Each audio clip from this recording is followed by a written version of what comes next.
Assalamu alaikum class, my name is Ali and today we are going to cover the direct and indirect for the beginners.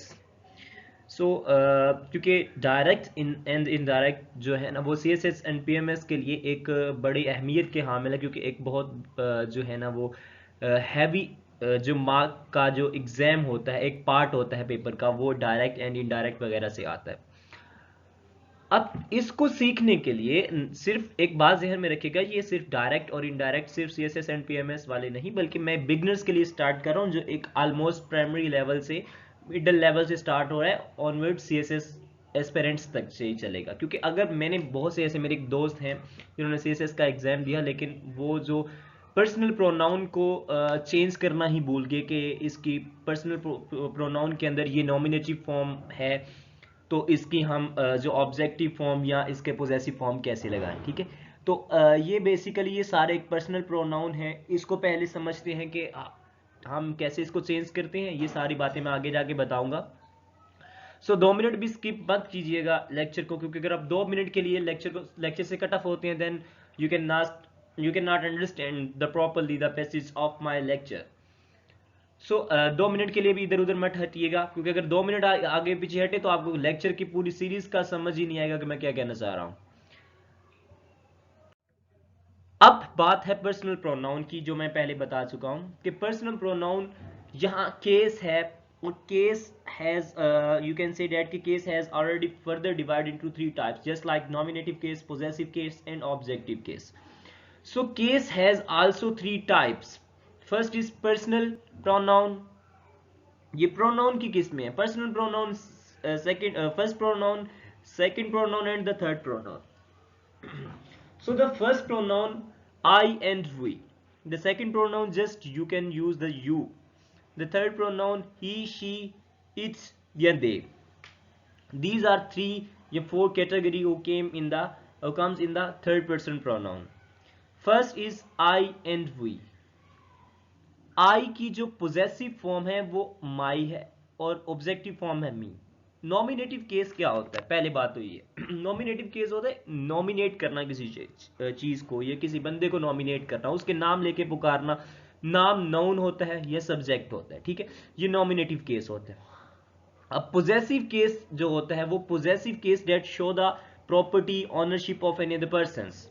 किसी शख्स की property को उसके मालिक होने को जाहिर करना। Just like I am telling to you that के this is my pen, so my is a possessive case. This is your pen, your is a possessive case. This pen, pen की मैंने एग्जांपल दिया कि ये मेरा pen है या उसका पेन है, ये एक पोजेसिव केस है जो मलकियत को जाहिर करता है।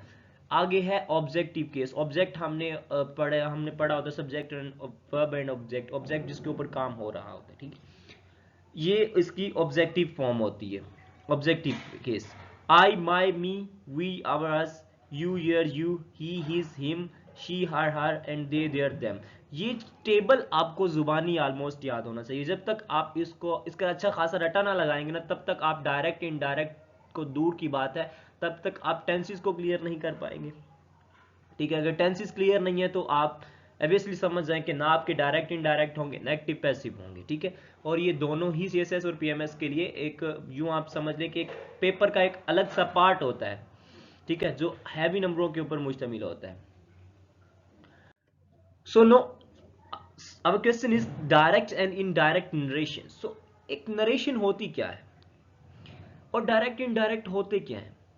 एक बात याद रखिएगा, फॉर एग्जाम्पल मुझे आपने कोई बात बताई, अब मैंने ये आपकी बात किसी थर्ड पर्सन को बतानी है, तो आई हैव जस्ट 2 ऑप्शंस।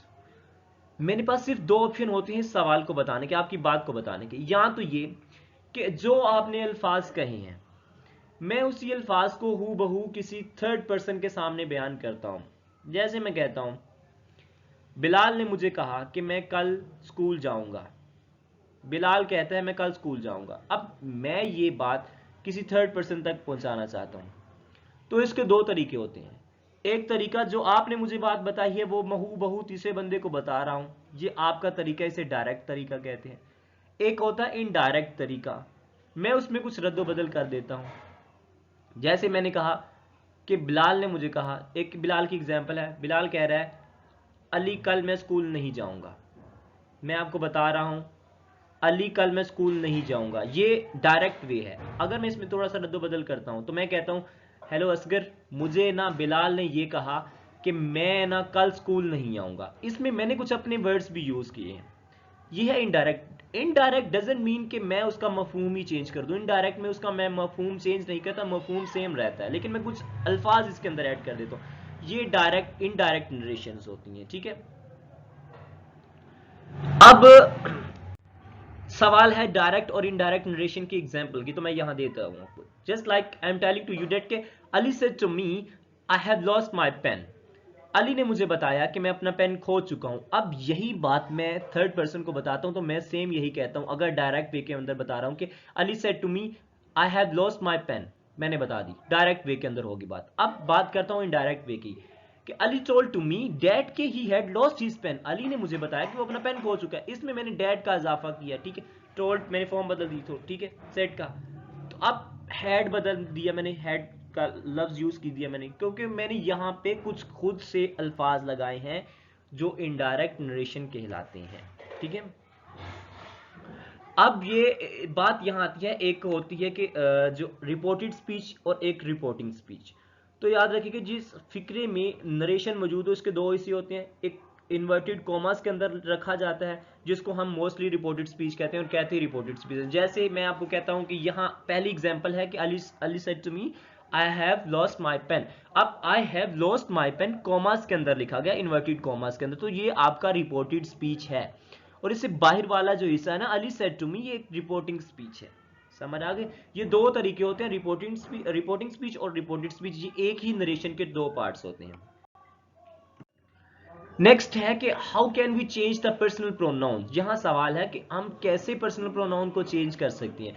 यहां पे आके बच्चों को बहुत मसले होते हैं, और यहां से मैंने आगे भी अर्ज कर चुका हूं, 2 मिनट तक या 2 सेकंड तक आप कट ऑफ हो गए तो आपको पूरे लेक्चर की समझ नहीं आएगी।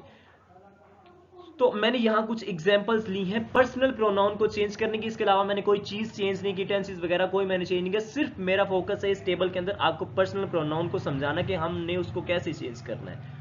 फर्स्ट पर्सन प्रोनाउन की अगर हम बात करते हैं तो इसके अंदर दे से कि वी प्ले क्रिकेट। अब वी प्ले क्रिकेट, वी क्या है? फर्स्ट पर्सन है, ठीक है। वी प्ले क्रिकेट, इसको मैंने तब्दील करना है। दे से वो कहते हैं कि वी प्ले क्रिकेट, हम क्रिकेट खेलते हैं, ठीक है। अब इनडायरेक्ट वे के अंदर मैं बता रहा हूं कि दे से वो कहते हैं डैट के दे प्ले क्रिकेट। अब वी प्ले क्रिकेट के वो क्रिकेट खेलते हैं, तो वो को इनडायरेक्ट वे में मैं बता रहा हूं कि वो मतलब दे प्ले क्रिकेट। अगर मैं डायरेक्ट वे में बताता तो मैं यही कहता कि दे से वी प्ले क्रिकेट। अब मैंने बताना है चूंकि इनडायरेक्ट वे में, तो मैं इन्वर्टेड कॉमास के अंदर जो अल्फाज बयान किए हैं ना, जो उसके अल्फाज हैं, उसको मैं उसके अंदर थोड़ा सा रद्दबदल कर रहा हूं। कॉमर्स की जगह मैं डेट लगा रहा हूं। अब वी है पर्सनल प्रोनाउन, इसको मैंने इनडायरेक्ट मतलब इनडायरेक्ट वे में बताना है, तो वी मतलब हम खेलते हैं, मतलब उसने मुझे कहा कि वो क्रिकेट खेलते हैं। वो क्रिकेट खेलते हैं तो वो की क्या अंग्रेजी होगी? दे, तो दे प्ले क्रिकेट, ठीक है। दूसरी एग्जांपल है शी सेज कि my father is a chairman in the government office. उसने मुझे कहा कि मेरा बाप गवर्नमेंट ऑफिस के अंदर एक चेयरमैन है। अब मैंने इनडायरेक्ट वे के अंदर ये बात करनी है, माय फादर, ये बात ध्यान में रखिएगा। शी सेज, शी जहन में रखना है और माय जहन में रखना है, बाकी आप खुद ही चेंज कर लोगे। माय फादर और शी, ये जहन में रखिएगा। शी सेज, उसने मुझे कहा डैड के, अब her father is a chairman in the government office. समझ आ गई? माय से मैंने कैसे हर लगाया, क्योंकि पीछे को क्या यूज हो रहा है? थर्ड पर्सन सिंगुलर का, लड़की है शी, तो शी हर।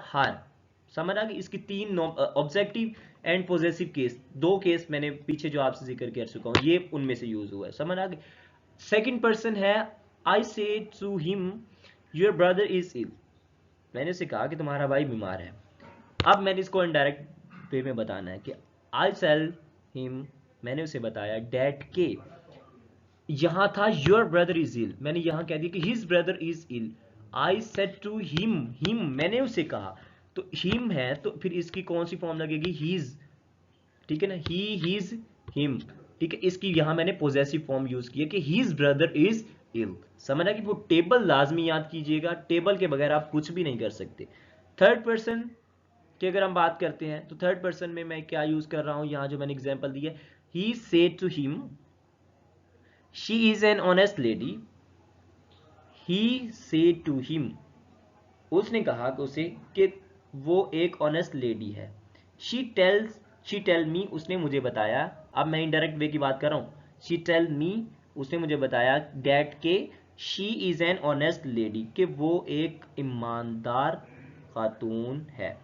ठीक है, नेक्स्ट है she says to me that, she says to me inverted comma, आगे इन्वर्टेड कॉमास के अंदर जो लिखा हुआ है, they have done their duty honestly, कि उन्होंने अपनी ड्यूटी ईमानदारी के साथ सर अंजाम दी या ईमानदारी के साथ की। अब यहां मैं एग्जांपल दे चुका हूं, एग्जांपल देता हूं इनडायरेक्ट वे के अंदर। शी टेल्स टू मी, उसने मुझे बताया, अब इन्वर्टेड कॉमा खत्म, उसकी जगह मैंने डेट लगाया, डेट के दे have done their duty honestly, they have done their duty honestly. अब समझ आ गई कि हम मैंने कैसे पर्सनल प्रोनाउन को चेंज किया है। Similarly, in the next lecture, I will tell you the further explanation of direct, indirect. Next जो हमारा होगा उसके अंदर मैं आपको बताऊंगा कि how we can change the narration into the tenses. Tenses के अंदर हम जो है ना narrations को कैसे तब्दील कर सकते हैं या कैसे यूज करते हैं।